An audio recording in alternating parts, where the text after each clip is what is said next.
It's a battle to the end of a bitter campaign. A show of force by supporters and opponents of the draft constitution, each considering the referendum a matter of survival in a post-revolutionary Egypt that has not found its true identity yet. But this is not only about the constitution. Many see the referendum as a vote of confidence in President Morsi himself. He microwaved his stay.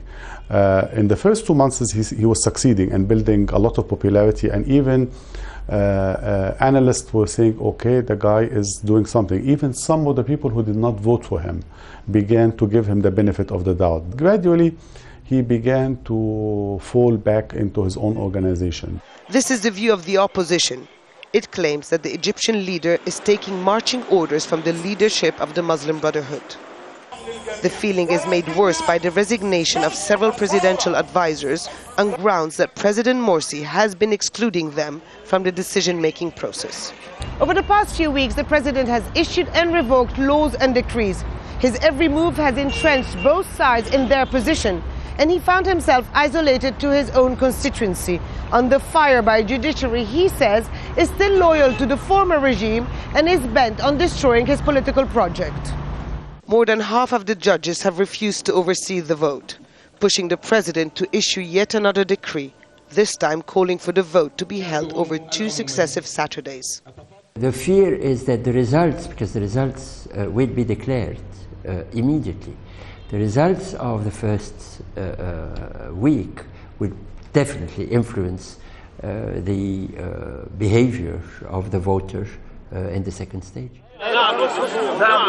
Supporters of the president, however, see the referendum as an essential step towards stability and economic recovery. They also see opposition to the president and the constitution as an attack on their personal beliefs and Islam. A dangerous view that concerns even those who do accept the proposed constitution. The biggest mistake is to say that the opposition is either remnants of a former regime or Christians. They're a real opposition, and they've got to be listened to. Morsi has to speak to his people. People are tired and hungry. This is a huge threat.